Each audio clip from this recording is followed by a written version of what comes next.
The message had 4 words. Her name wasn't in it, but it didn't need to be.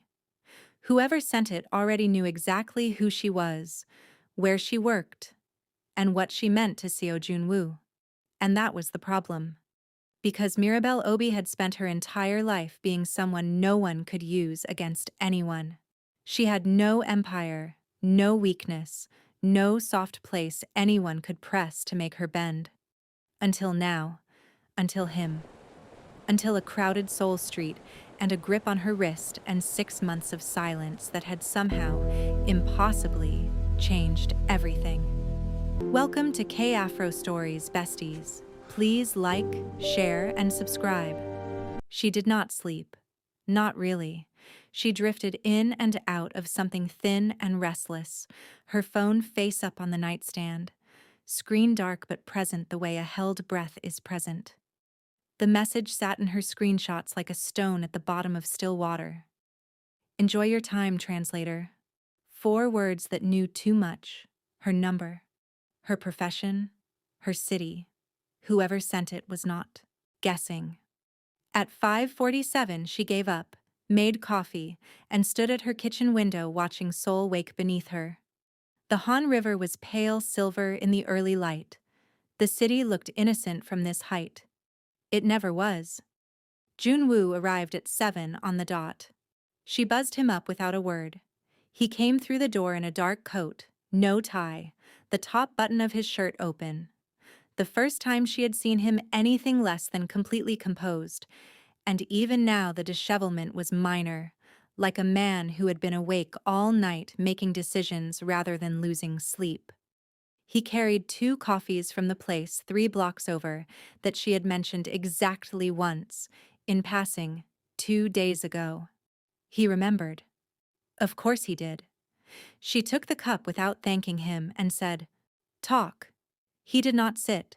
He stood in the middle of her small living room and told her everything. Shin Dae-ho was 61 years old and had spent 4 decades building a conglomerate on the eastern seaboard of Korea through methods that never fully survived scrutiny. Shipping, logistics, private security, businesses that looked clean from the outside and weren't. For years, he and SJ Group had existed in uneasy parallel, 2 powers with overlapping territory, and the mutual understanding that open conflict served neither of them.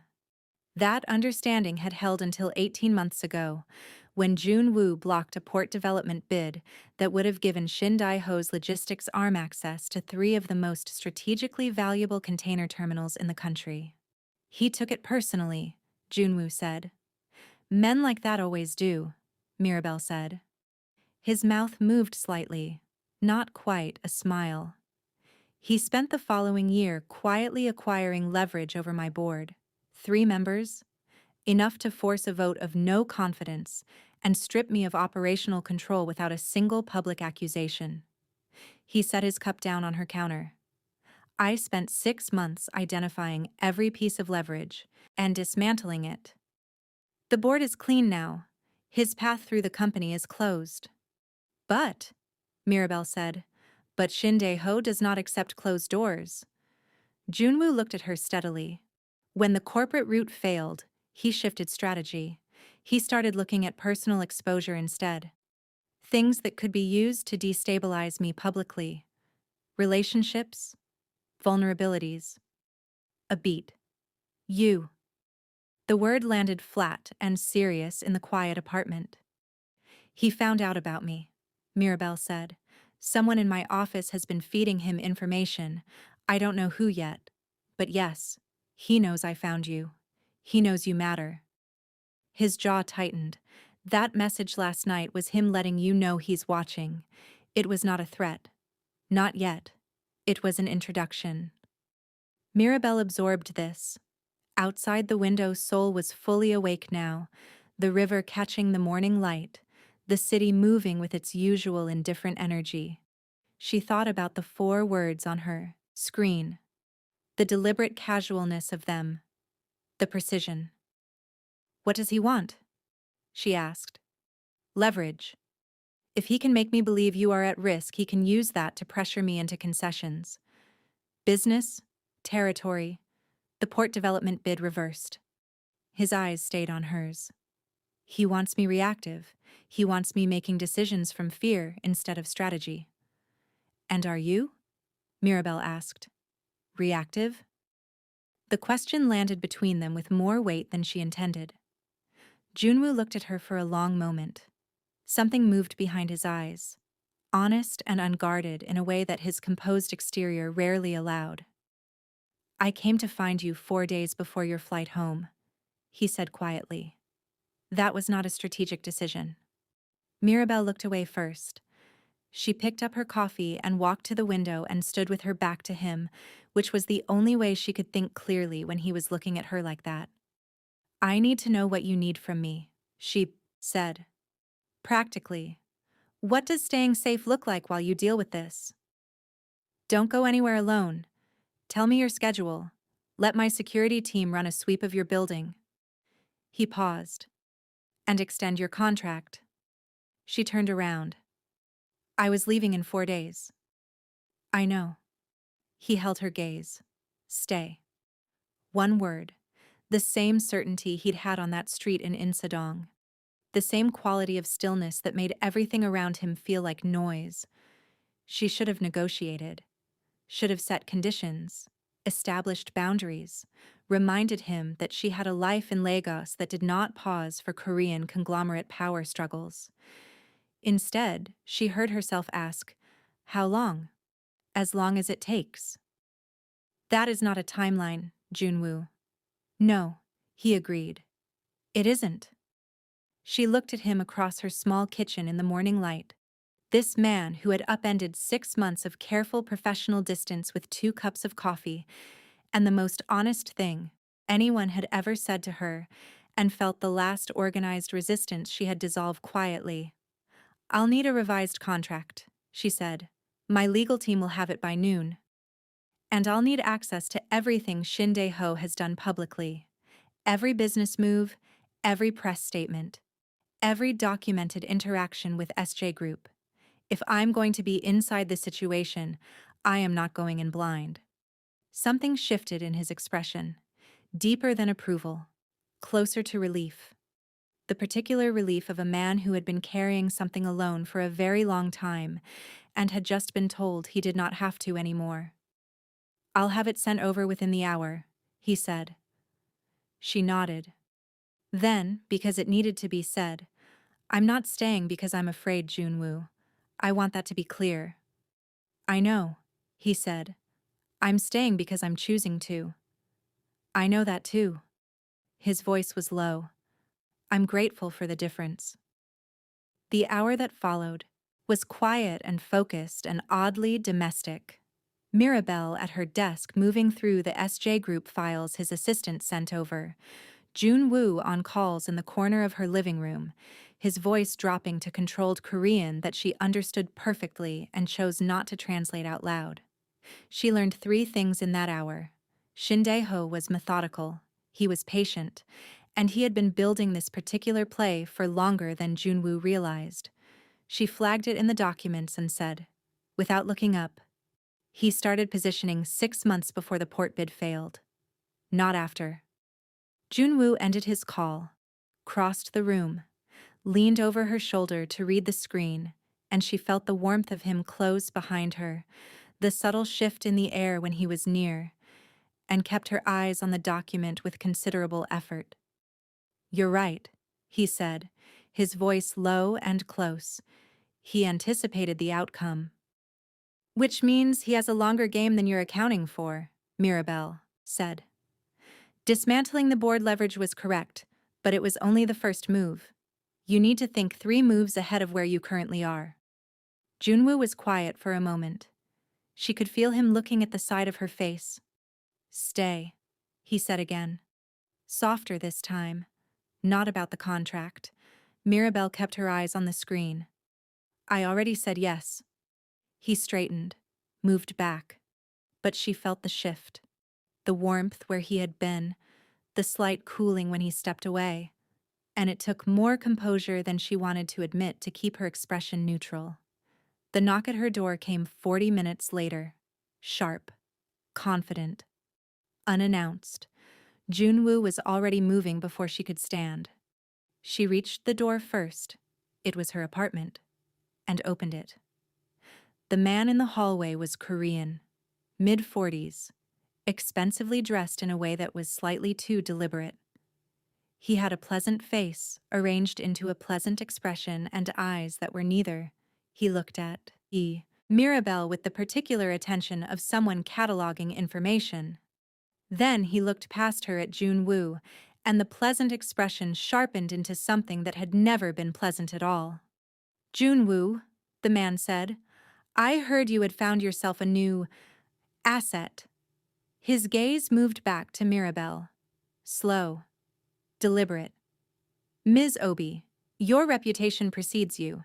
A translator of exceptional skill, I'm told." Behind her, Joon-woo's entire presence changed.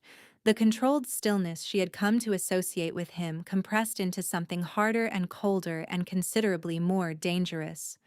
"Park Sung-jin," he said. His voice was flat. "You have 30 seconds to explain why you are at this address."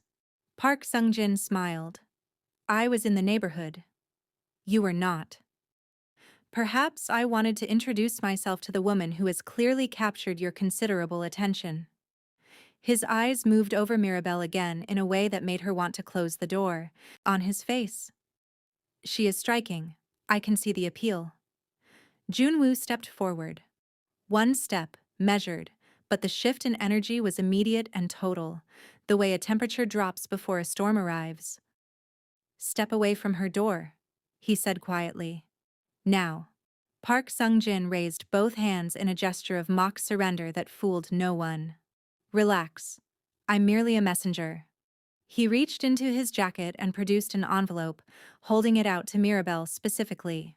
Not to Joon-woo, to her. "From a mutual acquaintance. He thought you might appreciate a direct line of communication, given that the people around you seem to have a habit of keeping things from you." Mirabel took the envelope. She did not break eye contact with Park Sung-jin while she did it. She did not look uncertain. She did not step back. He blinked. Recalibrated. Something that might have been genuine surprise moved through his expression before the pleasantness reassembled itself. "Enjoy your morning," he said, and left. Mirabel closed the door, turned around to find Joon-woo 2 feet away, jaw set, eyes on the envelope in her hand, with an expression she had not seen on him before. Not fear. Something rawer than that. The look of a man watching something he cannot control move towards something he cannot afford to lose. She held up the envelope. "Shin Dae-ho." "Yes. He sent a messenger to my apartment to hand-deliver this to me personally instead of you." She looked at the envelope. "That was intentional." "Everything he does is intentional." "He wants me to feel like you're managing me, keeping me in the dark. He wants a wedge." She turned the envelope over in her hands. "He chose the wrong woman for that particular strategy." Joon-woo looked at her. The rawness in his expression shifted. The fear cooling into something steadier, something that moved through his eyes like the slow return of light. "Open it," he said. She did. Inside the envelope was a single card. Cream stock, heavy weight, the kind that announced its own importance before a word was read. 4 lines printed in clean type. "Ms. Obi. You are a woman of exceptional intelligence. Surely you have noticed that the man beside you makes decisions for people without consulting them. Ask him about the Lagos contract. Ask him who recommended you. Then decide if staying is truly your choice." Mirabel read it twice, set it on the counter face up, looked at Joon-woo. "The Lagos contract," she said. Something moved across his face. Not guilt. Something more complicated than guilt. The expression of a man who had known a conversation was coming and had hoped for more time before it arrived. "Sit down," he said. "I'm fine standing. Who recommended me?" A pause. "I did." Mirabel went still. You recommended me to your own consultancy. To the international trade team, yes. 8 months ago, before I found you on that street. Held her gaze without flinching. I had already been looking for you. I knew your name. I had read every brief you had produced for the Nigerian diplomatic circuit for 2 years. I arranged for your firm to be approached for the liaison post because I wanted you in Seoul where I could find you without it appearing. Without it appearing what? Her voice was even, precise, the voice she used in negotiation rooms when something critical had just shifted and she needed to stay sharp. Without it appearing like what it was? You engineered the reason I came to Seoul? Yes. The word sat between them, clean and undefended. Mirabel turned to the window. The city was bright and indifferent below her, the river silver and constant. She breathed in through her nose and out through her mouth and let the information settle into its proper shape before she responded. She was angry. She identified that clearly, set it aside, and looked at the facts underneath. He had been watching her work for 2 years before he ever touched her wrist. He had arranged her assignment to Seoul not to trap her, but to find her, to create a legitimate context in which he could encounter her without the chaos of his world landing on her before he could explain it.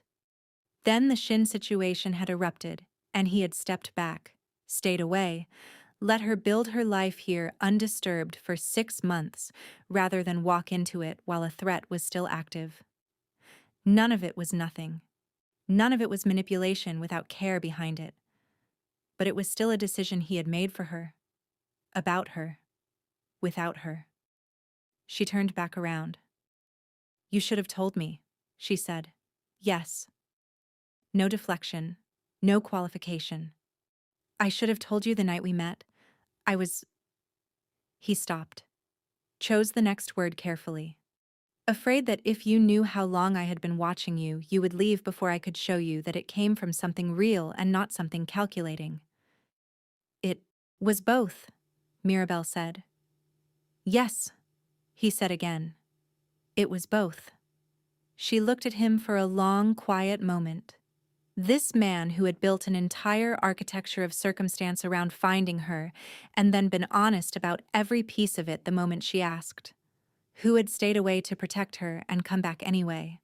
Who had just admitted his own fear without dressing it as anything else. She picked up Shin Dae-ho's card and held it up between 2 fingers. He thought this would break something between us, she said. He thought you would feel used. He miscalculated. She set the card down. I feel informed. Those are different things. She crossed her arms. Don't make decisions about me again without telling me. Not ever. Mirabel. That is the condition, Joon-woo. Non-negotiable. If I am in this, I am in it with full information. Always. He looked at her for a long moment.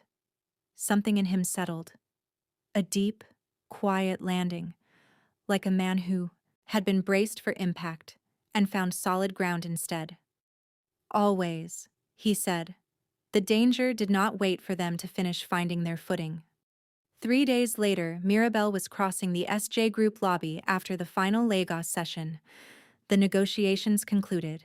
The contract signed. Her professional work here technically complete. When a man she did not recognize fell into step beside her. Not Park Sung-jin. Younger. Harder around the edges. He did not look at her. He spoke at the floor in front of him, low and fast. Mr. Shin wants a meeting. Just you. Tonight. He says to tell you the offer is generous and the alternative is considerably less comfortable for everyone involved. Mirabel kept walking.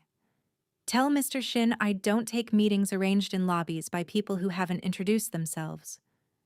Ms. Obi? And tell him, she continued, her voice unhurried and pleasant, the voice she used when she wanted someone to understand she was not afraid of them, that if he would like to communicate with me, he can do it through channels that don't require him to send strangers to intercept me in public spaces. I find it unimaginative.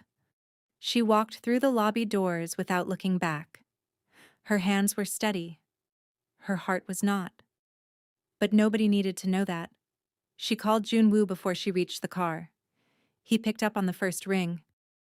She told him what happened, word for word. The silence on his end lasted exactly 4 seconds. She counted. And then his voice came back quieter and more controlled than before, which she had learned meant the opposite of calm. Where are you right now? Lobby exit, south side. Don't move. He was there in 6 minutes. He came through the doors with 2 members of his security team moving at his flanks, and his eyes finding her immediately across the space, scanning her from head to foot, the way you scan something you were afraid had been damaged. When he reached her, the security team fanned out and he stopped directly in front of her, close enough that she could see the tightness at the corners of his eyes. "You're all right," he said. Not a question, reassuring himself. "I'm all right," she confirmed. His hand came up and cupped her jaw briefly. 1 second, no more. And then he dropped it and turned to his security lead, and the controlled fury in his posture was something she felt in her own chest like a second heartbeat. She put her hand on his arm. He stopped. "He wanted a reaction," she said quietly. "Don't give him one yet." Joon-woo looked at her. The fury was still there, banked and hot beneath the surface, but he breathed once, and the strategic mind she had watched work across negotiation tables reasserted itself. "You're right," he said. "I know." She kept her hand on his arm. "Take me somewhere we can think. Not your office. He'll expect that." He took her to a small restaurant in Bukchon that clearly knew him. A corner table already cleared by the time they arrived, the owner bowing and disappearing without a word. They sat across from each other and spread everything they knew across the table between them, the way you spread a map, looking for the shape of what Shin-Dae-ho was actually building. It was Mirabel who found it. "He's not after the port terminals anymore," she said, tracing the timeline she had built from the documents Joon-woo had shared. That was the stated objective, but look at the actual sequence of moves. Every play he has made for 18 months positions him to acquire SJ Group's media division. Not the infrastructure, the media. She looked up. He wants the narrative control. Ports move goods. Media moves opinion. He's thinking bigger than logistics. Joon-woo stared at the timeline. The shift in his expression was subtle and total. The look of a man watching an entire chessboard reorganize itself into a pattern that had been there all along. If he controls the media division, he controls how every business story in this country gets told, he said slowly. "Including stories about him," Mirabel said. "And stories about you." The silence that followed was the kind that meant everything had just changed. Joon-woo looked at her across the candlelit table with an expression she had not seen on him before. Not the controlled certainty, not the composed authority. Something rawer and more personal. The look of a man who had just been given something he had not known how to ask for. "You found in 2 days what my entire legal team missed in 18 months, he said. "Your legal team was looking at what he was doing," Mirabel said. "I was listening to why." He reached across the table and covered her hand with his. No strategy in it. No calculation. Just his hand over hers and the city glowing outside the window, and the particular silence of 2 people who had stopped pretending. They were anything other than what they were. "I need to tell you something," he said. "I know," she said softly. "I love you." Simple. Unhurried.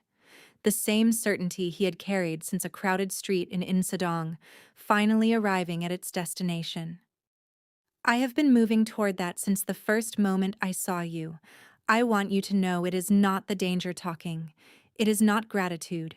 It is simply the truest thing I know." Mirabel turned her hand over beneath his and laced her fingers through his fingers. "I know," she said again. And this time it meant something different entirely. She did not let go of his hand the entire walk back to her apartment. What happened after belonged only to them. The dark and the closeness and the city moving outside indifferent and bright, while inside that apartment 2 people who had found each other on a crowded street chose each other with full knowledge and no reservation. He said her name like it was the only word he had ever been certain of. She let herself be known completely, without armor, without the careful distance she had kept her whole adult life. The walls came down and stayed down. 3 months later, Joon-woo took her to the roof of the Gangnam building where they had first sat across from each other over a contract and a secret, and the beginning of everything. The city spread below them in every direction, lit and limitless. He stood behind her with his arms around her and said quietly into her hair, "I want to give you a reason to stay that has nothing to do with danger or contracts or anything except the fact that I cannot imagine a version of my life that does not have you at the center of it." Mirabel turned in his arms. He was already reaching into his pocket. The ring was simple. Platinum, clean lines, a single stone that caught the city light and held it. Functional and beautiful. Both, the way he had said he had learned to appreciate things. Neonegioia, he said softly. The same 3 words, the same certainty that had never once wavered. But this time I am asking. Mirabel looked at him and felt the answer rise in her the way the sun rises. Inevitable, warm, certain. Yes, she said. He slid the ring onto her finger and pulled her close, and somewhere below them Seoul moved and burned, and the Han River ran silver and constant, carrying everything forward. And that is the story of Mirabel and Joon-woo. A stranger who grabbed her wrist and said 3 words. 6 months of silence that somehow said everything. And a love that was never going to let either of them go quietly. If this story wrecked you the way we think it did, hit that like button right now. It takes 1 second and it means everything to us. Share this with someone who needs a Joon-woo in their life, because we all do. And if you are not subscribed yet, what are you waiting for? New stories drop every week and they only get better from here. Drop a comment below. Did you trust Joon-woo from the beginning or did he have to earn it? We want the hot takes. We want the debate. We are reading every single one. We will see you in the next one, besties.